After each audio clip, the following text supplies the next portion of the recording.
E aí, gente, começa mais um episódio do nosso Papo Daqui, o nosso programa de entrevistas com ex-jogadores aqui do Grêmio e do Inter. E hoje eu tenho o prazer de receber um cara que é um dos caras que fez com que eu quisesse ser goleiro, só que a diferença é que eu era ruim e ele era bom, e ele vai contar essas histórias pra gente, que é o meu parceiro Márcio, tudo certo? Ô, Guilherme, tudo bem? Prazer. Obrigado aí pelo convite, pela entrevista. Estou à disposição aí de você. Não sabia que você era goleiro, estou sabendo agora. E não sabia que eu também fui sua inspiração, né? Mas tá legal. É uma profissão muito difícil. É pra. Tem que ter a cabeça boa, não é para louco, não. Falam que é goleiro para ter que ser louco, tem que ser mais tranquilo para resolver os problemas ali no gol, né? Cara, eu sou gremista, eu tenho 25 anos e eu comecei a acompanhar futebol em 2003 para 2004.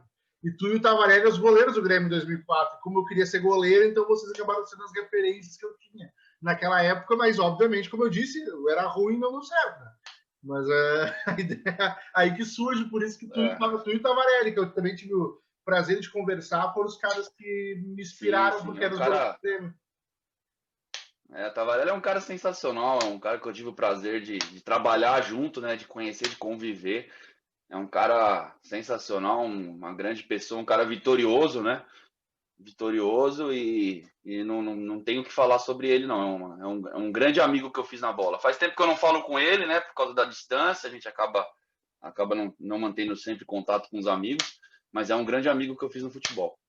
Márcio, nos bastidores ali a gente estava conversando sobre a questão da pandemia e como isso impactou, principalmente as bases. Também atrapalhou o time principal, mas as bases por mais tempo. Tu trabalha no São Paulo. Eu queria saber qual é que foi o impacto que a pandemia teve nos trabalhos de vocês lá no São Paulo. Tá bem difícil ainda, né? Porque as categorias sub-15 para baixo ainda nem voltaram, né? Então não é fácil, porque é uma fase que esses meninos precisam estar treinando, né? Principalmente 13, 14 anos, que é uma fase onde lá no São Paulo, pelo menos essa idade é a idade que eles passam a morar no CT de Cotia, né? Então é uma fase difícil para eles não estarem por lá com a gente, porque eles perdem muito o dia a dia nosso ali, eles estão sempre ali treinando, estudando, participando de todas as atividades com a gente, e esse ano atípico fez com que esses meninos dessa geração 07 e a 06, né, e também a 05 também, ficassem afastados de Cotia, e com certeza isso vai ser um impacto muito grande lá na frente, que a gente vai tentar amenizar, a gente já está fazendo reuniões para ver quando que podemos estar voltando com eles. Existe todo um protocolo, né? O Ministério da Saúde, uma permissão, tem que esperar a vacina, mas a gente tem o cuidado de estar sempre falando com eles pelo Zoom, né?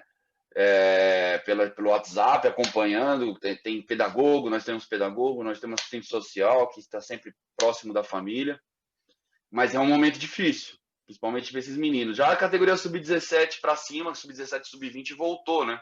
Já faz 4 meses que nós voltamos, até estamos disputando a Copa do Brasil do Sub-17, o Sub-20 disputou a Copa do Brasil e o brasileiro foi eliminado. No Sub-17 nós fomos eliminados na semifinal para o Fluminense e nós estamos na Copa do Brasil. Agora a gente está nas quartas de finais. Essa semana, quarta-feira, a gente tem o jogo contra o River do Piauí. Mas ainda bem que esse pessoal voltou, né? É menos mal, né? O impacto não é tão grande assim. Mas para esses meninos mais novinhos aí, é complicado. A gente vai ter que elaborar uma forma aí para recuperar esse ano perdido, né? Márcio, aqui eu entrevistei jogadores que passaram pelo Grêmio e pelo Inter. Goleiros que passaram pelo Grêmio sempre falaram da importância do Derlei, principalmente os criados aqui, e os do Inter falam do Tafarel. Tu não é cria do Grêmio, mas tu tem grandes referências de goleiro, porque no São Paulo tinha Zete, tinha Rogério Ceni. Qual a importância dessas figuras, desses ídolos, na criação de um novo goleiro, no teu caso, de uma outra posição, varia para o seu ídolo, mas qual a importância de ter essas figuras no time para a formação de um cara como tu, que surge no São Paulo depois? Eu acho que a importância é muito grande, né? Porque se você for ver, você falou de eras, né? São eras. A era Danley no Grêmio, né?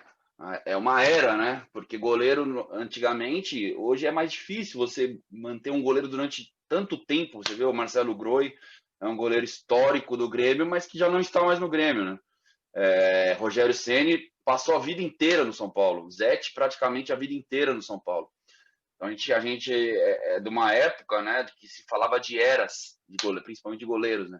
Hoje a gente, devido a essas ofertas do futebol árabe, da Europa, da China, a procura por goleiros brasileiros também aumentou, né? Antigamente não se compravam, não se contratavam goleiros brasileiros, né?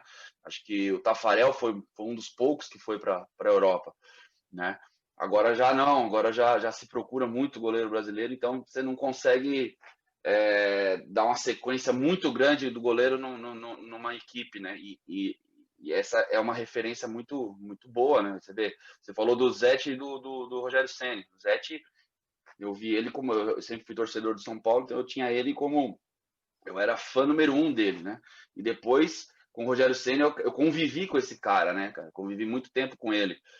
Praticamente foram 6 anos, né? A minha subida dos juniores para o profissional foram 5, 6 anos ao lado de uma pessoa como ele. Principalmente como pessoa, a gente aprende muito, né? Com essas pessoas, com essas referências.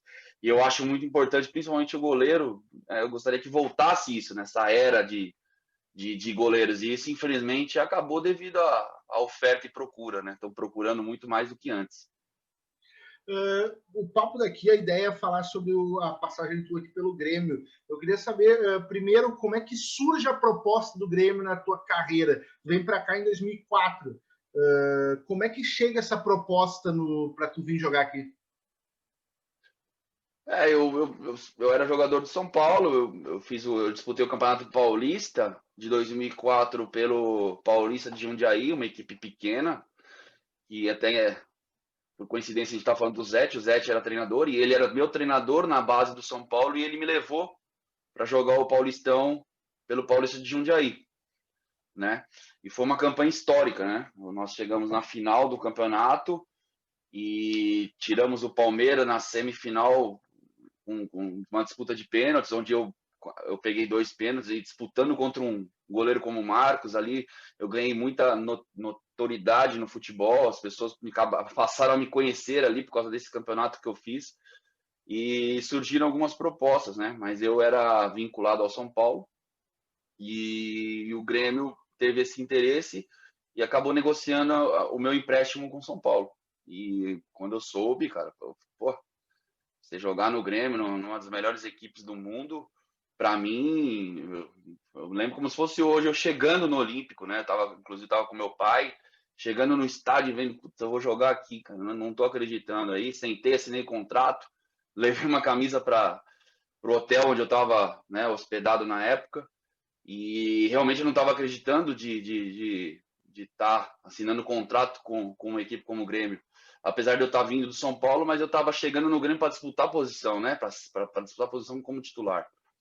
E no São Paulo nem sonhava em ser titular com o Rogério Ceni e com o Roger na época, né? Então, para mim, foi uma das melhores coisas que aconteceu na minha carreira, esse interesse do Grêmio e a minha ida para o Grêmio e a minha estreia pelo Grêmio, né? Então, eu estreiei, eu olhava assim, o estádio, a torcida, parecia um sonho que eu estava realizando. Realmente foi uma passagem muito bacana, apesar do ano ruim, né? Do momento ruim, que infelizmente foi o ano de 2004 para o Grêmio, mas ter jogado, né? Ter atuado nessa grande equipe, para mim foi algo que eu nunca vou esquecer. Falou da que tu chegou para disputar, né? Tu chega e o equipe tá o Tavarelli, que já era um goleiro consagrado, tinha Libertadores, tinha Copa do Mundo. Quando tu chega aqui, que ambiente tu encontra no Grêmio e como é que foi essa disputa sadia entre vocês que tu acabou se consolidando como titular depois? Na verdade, quando o pessoal me contratou, me falaram que eu estaria indo para suprir a ausência do Tavarelli, que teriam várias convocações, né? Na seleção do Paraguai ele iria ser convocado e eu estaria suprindo a ausência dele e, consequentemente, estaria disputando posição com ele. E foi para isso que, quando me contrataram, foi para isso que eu fui. Na época era o Adilson Batista, o treinador, O treinador de goleiro era o Oscar. Pô, um ambiente muito bom, as pessoas, a recepção da torcida, a cidade, né? Eu morava num lugar excelente, era tudo mil maravilhas. Era a primeira vez que eu estava, né, saindo da minha casa, que era São Paulo, e morando fora, porque o outro time que eu tinha jogado era em Jundiaí, então praticamente eu estava em casa, né? Era muito próximo da minha casa, que é São Paulo. Então, cara, velho, foi um ambiente muito bom que eu encontrei no Grêmio, com receptividade muito boa do povo gaúcho, das pessoas comigo. E as coisas aconteceram muito rápido na minha vida, né? Do nada eu estava disputando uma final do Campeonato Paulista e um mês depois já estava jogando, um mês e meio, 2 meses depois, estava jogando titular do Grêmio. Então, as coisas foram acontecendo muito rápido. E, como eu te falei, a minha chegada foi, foi assim, para mim, foi a realização de um sonho, né? E a minha estreia também, quando eu fui ver, eu já estava como titular. Foi uma situação que o Tavarelli acho que tomou o terceiro cartão amarelo. Eu acabei entrando num jogo contra o Cruzeiro, fiz uma boa partida e não saí mais. E aí me tornei titular da equipe. Aquele time ali, eu já entrevistei alguns caras que jogaram naquele time ali, e muitos deles contaram histórias de bastidores. O Bruno e o Leanderson contaram a famosa história do ônibus. O Cláudio Pitbull contou a história, ele e o Tavarelli, na história que o Pitbull chegou com um extintor de incêndio no hotel e foi afastado do Grêmio, porque foi fazer sacanagem com o Tavarelli. O Jorge Lucas contou a vez que roubaram a televisão do Michel Bastos, quando ele foi embora, quando ele voltou a buscar a televisão, tinham vendido a televisão dele. Eu queria saber, tu lembra de alguma história de bastidor daquela época ali do Grêmio que tu possa contar, que não vai derrubar os bruxos, também não vamos prejudicar a galera, mas alguma história que tu possa contar de bastidor? Cara, as histórias que eu, inclusive o Claudio Pitbull, um cara que é um dos poucos amigos que até hoje eu falo, né? Um cara que realmente é um dos melhores amigos que eu fiz no futebol. E a gente andava muito junto, né? Inclusive eu joguei em Portugal em 2014, 2015. Eu convivia muito com a família dele, porque ele morava lá, me recebeu muito bem. Então é um cara que eu levo para a vida toda, é um cara que eu gosto muito.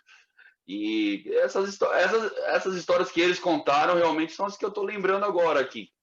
Eu não parei para pensar em alguma, cara, mas foi realmente um. Nós tínhamos um elenco bom, nós tínhamos um time bom. O problema é que, você vê, são histórias, são coisas que não cabem dentro de um time que quer disputar título, que quer disputar, né, que quer brigar por coisas melhores, não por rebaixamento, né? Realmente não tinha tinha muitos problemas dentro da equipe, né? Pessoas desfocadas, não respeitando, assim, vamos dizer, a camisa nesse momento.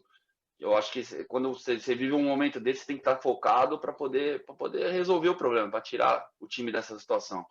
E essas histórias aí, realmente, essa do extintor eu lembro, mas era coisa de. Eu acredito que essa história do extintor, negócio do ônibus, que eu nem sei direito o que aconteceu. Eu tava lá, mas realmente eu não vi muito bem o que aconteceu. Eu sei que foi uma história que contaram no outro dia, tal. O ônibus tinha 2 andares, né? E aconteceu no outro andar. Eu não estava lá, estava no andar de cima. Mas realmente foi um ano difícil e é o que eu falo. Hoje em dia não se cabe mais essas coisinhas dentro do futebol, né? Você tem que ser profissional, você tem que se cuidar, você tem que estar focado para poder. Porque a competitividade no Campeonato Brasileiro é muito grande. Quando você vai ver, você está brigando ali atrás e é difícil de você sair. Não é fácil, não. Sinceramente, Guilherme, eu não estou lembrando de nenhuma história cabeluda assim agora, não, cara. Mas realmente foi um ano que tivemos muitas coisas ali para contar. Tu falou, foi um ano realmente complicado ali, né? O Grêmio acaba caindo no fim do ano. E tu falou um pouco dos motivos ali que fizeram com que isso acontecesse, assim. Mas mesmo assim, mesmo o Grêmio caindo, tu foi um cara que acabou sendo muito querido pela torcida em alguns momentos, assim, pela tua dedicação, pelo teu trabalho no Grêmio, né? Até que esses dias no Instagram até tu botou um vídeo de melhores defesas tuas na época do Grêmio. por que tu acha que tu acabou se tornando um cara querido e um cara que foi, não digo perdoado na queda, porque a queda é muito dura, mas é um cara que a galera achou outros culpados para a queda, que nunca foi escolhido como um culpado por essa queda. Por que tu acha que tu foi bem e a ponto de até permanecer para o ano seguinte? É verdade, no ano seguinte eu permaneci, né, se eu não me engano, acho que poucos permaneceram, né? E a maioria a grande parte da torcida pediu a minha permanência, né? Então, pô, foi para mim isso foi uma coisa que realmente eu nunca vou esquecer. E eu permaneci, fiquei 2 anos no Grêmio, aí aconteceu a lesão, acabei saindo.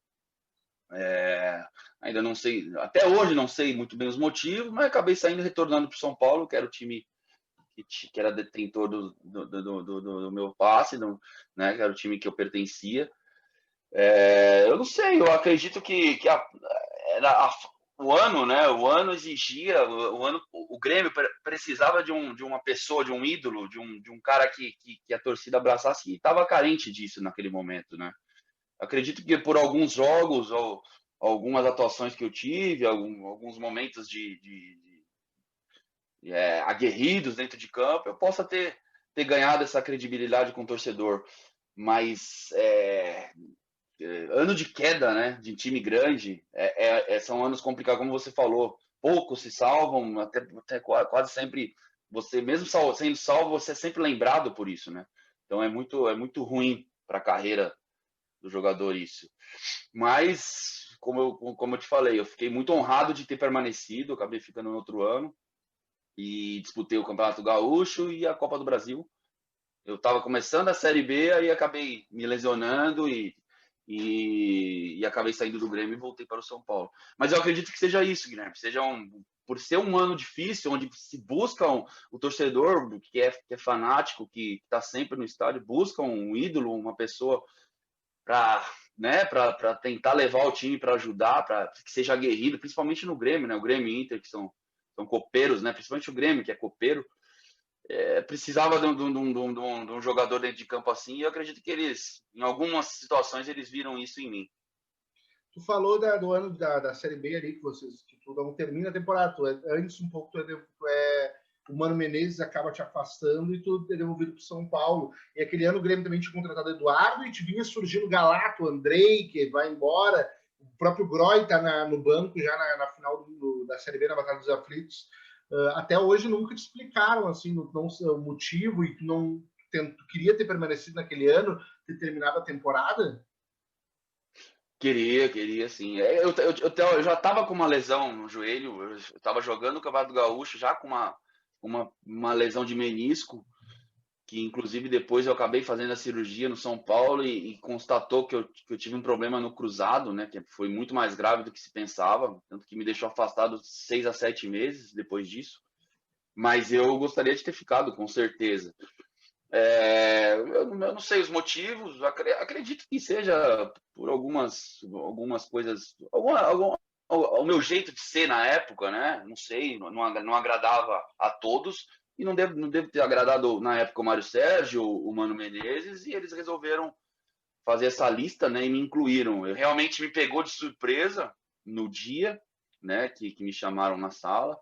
E foi um negócio que marcou a minha carreira, assim, negativamente. Eu fiquei muito chateado mesmo, porque eu gostaria de ter seguido carreira no Grêmio. Eu acredito que eu com o tempo fosse, né, melhorando o meu jeito de ser, tipo, mas são coisas que a gente leva para a vida, lições que a gente vai aprendendo, né? Se eu tivesse a cabeça que eu tenho, que eu terminei a minha carreira, né, com certeza eu teria me dado melhor no Grêmio. E a gente é garoto, muito garoto, acaba, né, se excedendo em algumas atitudes. E eu, às vezes, me excedia, eu confesso, dentro de campo, assim, eu me excedia. E isso acaba marcando negativamente a minha carreira. E isso eu passo hoje para os meninos, né? Eu passo hoje para os meninos do São Paulo.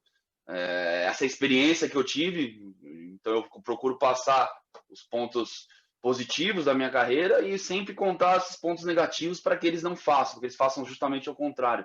Então é muito importante que um treinador tenha vivido, né? Principalmente eu vivi ali dentro do São Paulo. Eu entrei no São Paulo com 12 anos e hoje eu trabalho com esses garotos e eu vivi ali dentro a mesma coisa que eles estão vivendo hoje com a mesma camisa. Então, eu acredito que seja por isso que eles me contrataram para ser treinador lá no São Paulo de goleiros. E eu passo essas experiências positivas e negativas que eu tive. E eles perguntam, eles querem saber como é que foi a minha passagem, principalmente no Grêmio, né? Porque é uma coisa que você passar pelo Grêmio, você jogar no Grêmio, é uma coisa que vai marcar pro resto da sua vida. Você vai contar para os seus netos, você vai ter camisas, tem foto, e isso realmente é muito bacana. Falou, né, que tu é treinador de goleiro do São Paulo, até tá relembrando isso. Eu queria saber assim, cara, tu para novo, porque para goleiro normalmente segue jogando mais tempo que o jogador de linha, e tu para novo. Eu queria saber, por que tu parou tão cedo e como é que surge essa proposta do São Paulo para tu voltar como treinador de goleiros? Na verdade, Guilherme, pelas lesões que eu tive, eu até acredito que eu tenha jogado em alto nível até bastante, cara. Eu parei com 36 anos, né? Eu parei vai fazer 3 anos agora em fevereiro do ano que vem, desse ano, nós estamos, vai fazer 3 anos que eu parei. E eu não ia parar, né? Eu parei justamente pelo convite, né? Eu gostaria de seguir mais um pouco, mas eu estava rodando muitos times pequenos, justamente por causa das lesões. Eu tive três lesões de ligamento cruzado, né? Eu tive 3 cirurgias de ligamento cruzado, que é uma lesão muito grave. E eu consegui jogar, consegui seguir. Ainda cheguei num outro clube grande, que é o Atlético Paranaense. Joguei no Red Bull, joguei em Portugal, joguei em clubes do interior, principalmente interior de São Paulo. Passei por 17 clubes. Depois que eu joguei no Grêmio, passei por 15 clubes, né? Então, eu não tenho, assim, eu tive uma carreira, realmente, esse negócio de pular de galho em galho não é fácil, mas eu acredito que seja por causa de lesões. Eu fiquei 7 anos no Barueri, na época que o Barueri ganhou tudo, então foi uma passagem muito marcante na minha vida, essa no Barueri, que foi a época que o Barueri chegou na Série A, né? Então, os problemas de lesões que fizeram com que eu parasse e o convite que o São Paulo me fez, né? Quando eles me fizeram o convite, eu não pensei 2 vezes. E aí eu falei, a hora é agora, porque eu não queria parar de jogar e ir para minha casa não fazer nada. Queria parar de jogar e já fazer alguma coisa relacionada ao futebol. E quando veio o convite, eu não pensei 2 vezes, ainda mais voltar pro clube onde eu nasci, já iniciar um trabalho de treinador de goleiro, de formação de atletas num grande clube, num dos maiores centros de formação de atletas, que é o São Paulo. Então, acho que a oportunidade fez com que eu decidisse parar a minha carreira. Tu tá trabalhando no São Paulo, que é um time que desde os anos 90, ali, quando tu começou, já era referência em centros de treinamentos, em categorias de base, em estrutura, assim. Eu queria saber como é que é, o que tu vê de diferença da base da época que tu fez para a base de hoje e que outros ensinamentos, que a gente falou antes dos ensinamentos que tu levou na tua carreira, que tu passa para essa gurizada, que outros tipos de ensinamentos, experiências tu consegue passar para essa galera que tá vindo? Mudou bastante, né? Porque o São Paulo sempre foi referência, né? Sempre foi. O São Paulo sempre foi referência, sempre foi pioneiro, né? Principalmente em categorias de base. Na época que eu fui base do São Paulo, a gente não tinha praticamente estrutura nenhuma, mas tinha estrutura para o momento, para a época. Era o clube que tinha campo para treinar, a gente se concentrava dentro do estádio do Morumbi, a gente treinava em volta do estádio, tinha social. Só que era uma época que não se investia na base, né? Para você ver, eu estou falando aqui que a gente não tinha um centro de treinamento bom, mas era o melhor, era a referência, mesmo assim, porque era uma época que não se investia. Hoje muitos clubes, o Grêmio, todos os clubes grandes de camisa tem um centro de treinamento, tem um centro de formação e formam muitos jogadores, né? E o que eu passo para eles, cara, a minha experiência, como eu te falei, os pontos positivos e os negativos eu procuro contar também para que eles não façam, né? Mas principalmente o que eu passei ali dentro do São Paulo, eu passo para eles, né? Para eles darem valor ao que eles têm hoje, né? Aonde eles estão, na equipe que eles estão, né? É uma equipe onde muitos garotos, até grande parte dos meninos gostariam de estar no lugar deles. Então eu procuro passar isso, para você estar numa grande equipe, você tem que ter amor à camisa desde jovem. Essa é a diferença que eu vejo no São Paulo, né? A gente não forma só o jogador, a gente forma um homem, né, ali dentro, porque a gente tem tudo ali, a gente oferece tudo para o menino, tudo mesmo. Desde de inglês, de escola, de fisioterapia, de dentista, de todos os tipos de alimentação que você imaginar, um hotel 5 estrelas. Realmente o menino é muito bem tratado, mas a gente cobra dentro de campo, né? Você cobra dentro de campo para que o principal objetivo seja realizado, que é formar jogadores para o São Paulo. E consequentemente, para o futebol brasileiro, para o mundo, né? E homens também, porque a maioria, né, a gente costuma dizer que a maioria ali, muito pouco mesmo, que vira jogador profissional. A maioria segue outros rumos na vida, porque a competitividade é muito grande, né? E eles têm que ter consciência disso desde já, porque as informações para eles chegam muito rápido com esse negócio de internet, de computador, de Instagram, e eles precisam saber que nem tudo, né, são flores no futebol. Muito pelo contrário, né? Não é fácil você chegar. Você chegar não é fácil, e se manter ainda em alto nível é muito mais difícil, né? Então é isso que eu costumo passar para eles. E, Márcio, o que tu pretende, o que são teus objetivos para o futuro? Tu quer seguir sendo treinador de goleiro da base? Tu quer subir ser treinador de goleiro do time principal? Tu quer ser treinador de time? Quais são teus projetos para o futuro? Cara, eu vou ser bem sincero para você, eu não imaginava ser treinador de goleiro. Realmente eu queria mexer com o futebol, queria continuar dentro do futebol, mas eu pensava que eu iria mexer assim na parte de fora, né? Como diretor ou algo assim. Mas aí eu tive essa oportunidade e comecei lá com os menininhos, né? Com o sub-11, com o sub-13. Hoje eu sou treinador de goleiro do sub-17, né? E, meu, eu vejo que eu nasci para isso, entendeu? Eu até comento isso com o pessoal lá. Eu vejo que eu nasci para ensinar esses meninos, até muito mais do que jogar, né? Eu acredito eu quero seguir carreira e quero subir. Como eu estou subindo ali dentro de São Paulo, né? Hoje eu estou na sub-17 e penso sim em um dia, mas com calma, né? Aprendendo, a gente estuda, tem que estudar, porque nem só da experiência que a gente viveu nos gramados a gente vive hoje, a gente tem que estudar, tem que entender de futebol, até para ser um auxiliar do treinador. Hoje, o treinador de goleiro, o preparador físico, nós somos auxiliares também, né? E a gente viveu isso dentro de campo e tem que estar passando isso para eles. Então, o meu objetivo é esse, é seguir minha carreira como treinador de goleiro, sim. Peguei gosto pela coisa e, a princípio, quero continuar muitos e muitos anos no São Paulo e ajudando o São Paulo a formar goleiros. Hoje o São Paulo é a primeira vez na história que o São Paulo conta com 3 goleiros no profissional que são formados no São Paulo, né? Que é o Lucas Perry, o Denis e o Thiago Couto, além o Volpe é o titular, que não foi formado no São Paulo. Então é a primeira vez que isso acontece. Então a gente que está ali na base, a gente se sente muito muito gratificante para a gente, né, ver esses 3 goleiros e muita gente surgindo boa. E você passar o ensinamento e ver o menino dentro de campo realizando tudo isso que você ensina, que você treina, é muito bacana. Isso não tem preço. Isso realmente é uma emoção até melhor do que quando eu jogava. Lógico que foram momentos que passou, né? A carreira de jogador realmente é muito boa, é algo fantástico, mas passou e hoje o que eu vivo como treinador, para mim, assim, é algo fora do comum, não tem preço, assim. Mas para a gente encerrar, posso fazer um bate-bola rapidinho contigo? Pode, opa, Qual claro. é o teu ídolo no futebol? Cara, o Rogério Ceni, velho, sem sombra de dúvida, o Rogério Ceni, por eu ter convivido muitos anos com ele e conhecido ele principalmente como pessoa. Eu sempre falei isso, já me perguntaram várias vezes e eu sempre falei dele. Apesar que eu gosto muito do Zete também, mas eu convivi com o Zete como treinador, era mais distante, mas é um cara que eu tenho como amigo também. Eu considero o Zete um grande amigo meu, mas ídolo mesmo no futebol, que eu convivi e vi jogar durante a carreira dele inteira, é o Rogério Ceni. Qual foi o melhor momento da tua carreira? Cara, o melhor momento da minha carreira foi realmente essa passagem minha no Paulista de Jundiaí, ela foi marcante, assim.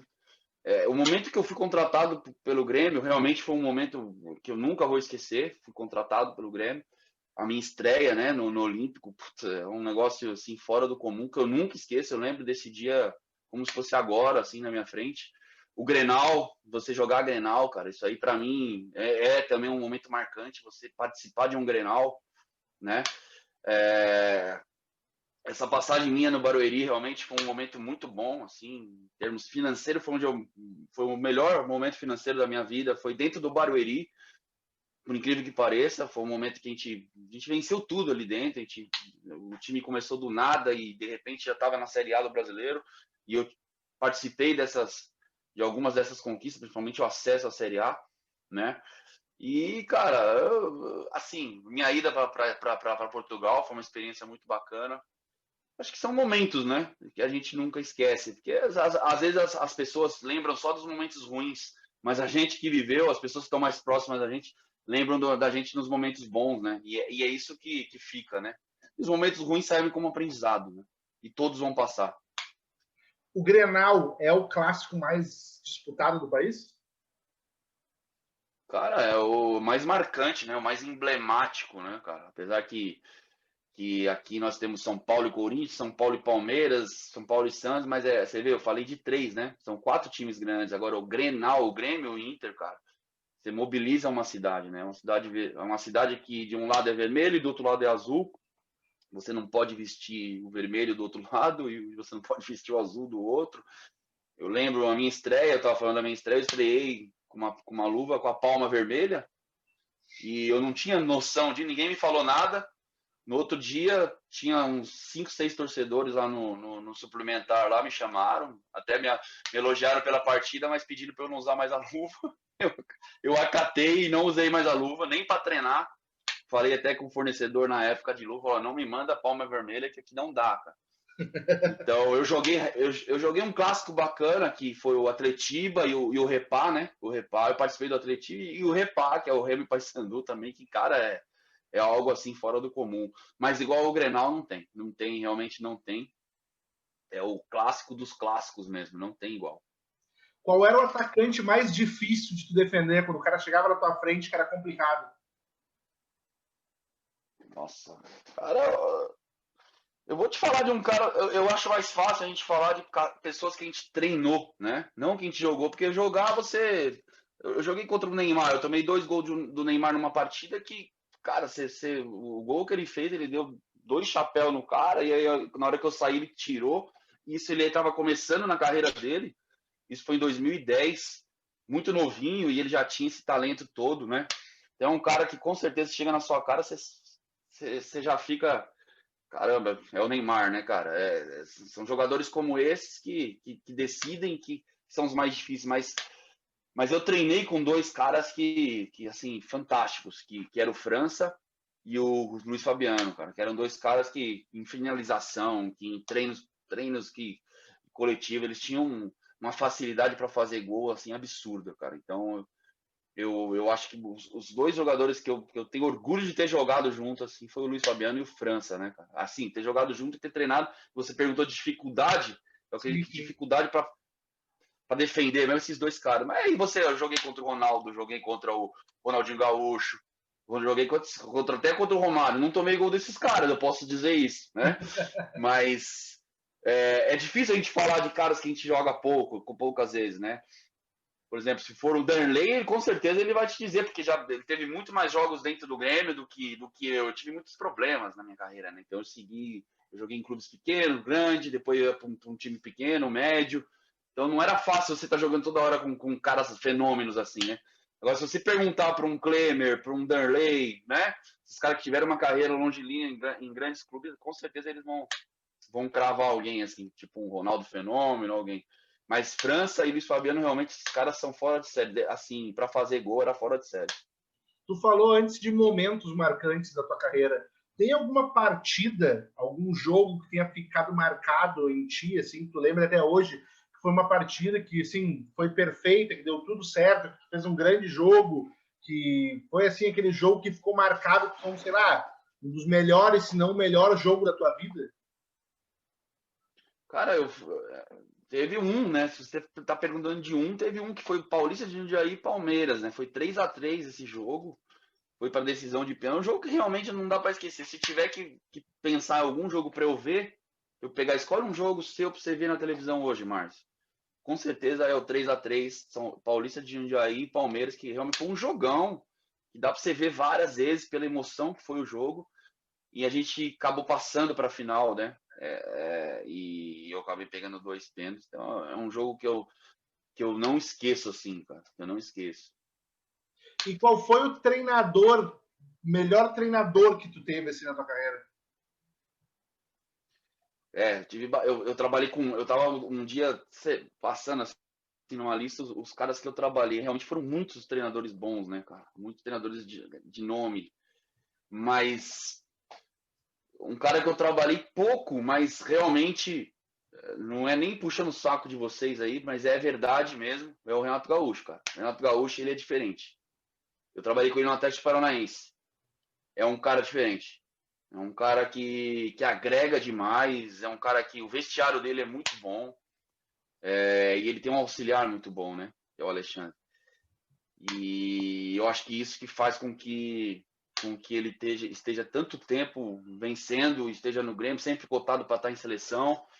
E realmente é um cara agregador, é um cara que você tem prazer de estar o dia a dia com ele. Se você está aqui numa rodinha, desse lado aqui, do outro lado do campo está o Renato, numa outra rodinha, você vai querer sair dessa rodinha e ir lá para ouvir o que ele está falando, porque realmente é uma figura muito assim emblemática no futebol e é um cara muito muito bacana de se conviver o dia a dia. E eu convivi com ele lá no Atlético Paranaense, foram alguns meses e eu tenho assim o prazer de dizer que trabalhei com ele. Agora trabalhei com o Cuca, é um bom treinador, é uma grande pessoa também, com o próprio Mancini, Nelsinho Batista, Oswaldo de Oliveira, treinadores assim que excelentes pessoas e grandes treinadores também.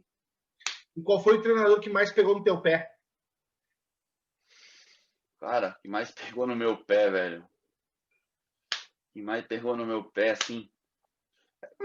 Os caras da base pegavam muito no nosso pé. Depois que você fica profissional, pegam no pé, mas nem tanto.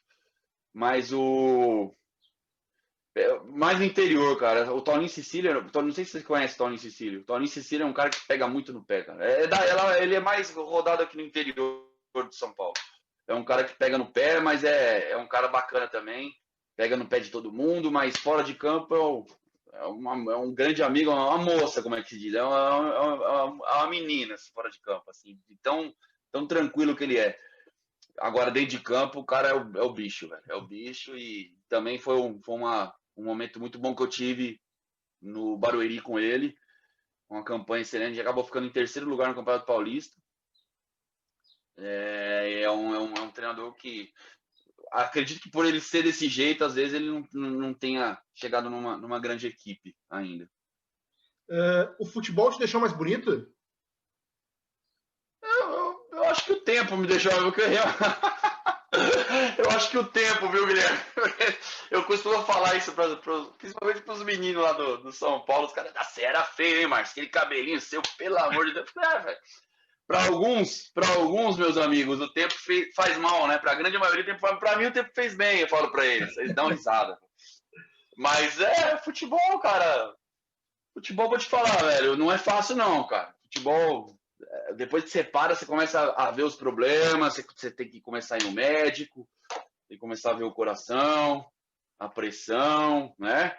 Não é fácil, não, cara. Você passar uma vida inteira de pressão mesmo, não deixa de ser, cara. E eu vou te ser bem sincero, você jogar em time pequeno, por incrível que pareça, você ter passado pelo grande e jogar no pequeno, a pressão é muito maior em cima de você. Porque eles querem que você jogue, por exemplo, eu joguei no Sertãozinho, joguei no 15 de Piracicaba, joguei no Botafogo de Ribeirão. Nesses times, eles querem que você seja o Márcio do Grêmio, né? E se você não for, eles vão te cobrar que você seja. Você tem que ser perfeito nesses clubes, nesses times pequenos. Então, realmente não é fácil. Não é fácil, não. E eu gostaria de ter mantido minha carreira sempre em clube grande, mas esses problemas de lesão, essas coisas, eu tive que rodar aí bastante. E o futebol cara, o futebol é bom, cara, futebol é bom, você faz muitas amizades e tal, mas tem que se cuidar, porque tem sol, né? Tem estresse, tem cobrança, Não é fácil, não. Mas graças a Deus, para mim, o tempo fez bem. Tá, e o Márcio solteiro na noite, quando ele era novo, como é que era? Cara, eu tô solteiro agora. Faz 3 anos que eu tô solteiro. Então tu pode fazer um Eu não... paralelo. O Márcio solteiro quando novo e o Márcio solteiro agora que não precisa mais ir para concentração, pode tomar um gelinho de vez em quando. Isso, exatamente. É. Eu costumo falar isso para os meninos, né? Aproveita não. Agora ó, aproveita o conselho que eu tô dando. Eu parei, agora eu posso fazer minhas coisinhas de leve, mas bem de leve, né? Mas cara, hoje eu tô bem de boa, Guilherme, tô bem de boa. Mas na época que eu jogava, principalmente no começo da carreira, assim, eu tive alguns. Era uma época diferente de hoje, né? Hoje você tem que se cuidar mais e hoje você tem as mídias sociais, né? Você sai na noite, em qualquer lugar você é visto, qualquer coisa que aconteça, você é fotografado e você vai ser cobrado por isso, né? E você tem que se reservar, tem que se reservar. Lógico, você pode sair, fazer alguma coisinha de vez em quando, mas hoje em dia você tem que se reservar porque a cobrança vai ser muito maior em cima de você, porque o torcedor está muito próximo do jogador hoje, né? Na nossa época estava surgindo isso, né? O negócio de Orkut, de MSN, essas coisas, mas não tinha esse negócio de celular, de WhatsApp, a informação demorava para chegar e você tem que se cuidar, você tem que se cuidar.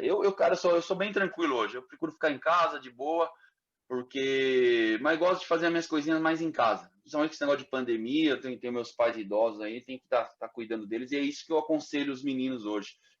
E é o que eu te falei, cara, a gente procura passar o que a gente fez de bom para eles, né? O que a gente fez de ruim, a gente tenta blindá-los disso o máximo possível, porque a gratificação de vê-los, né? Subindo, chegando numa seleção, num profissional, em qualquer outro time ou do São Paulo, isso para nós não tem preço, né? Isso para a gente não tem preço. Para a gente encerrar, quem foi o cara mais resenha que tu conheceu na tua carreira? Cara, um deles é esse aí que você acabou de falar, o Pitbull. Esse cara é uma lenda, né? Esse cara é uma lenda da bola.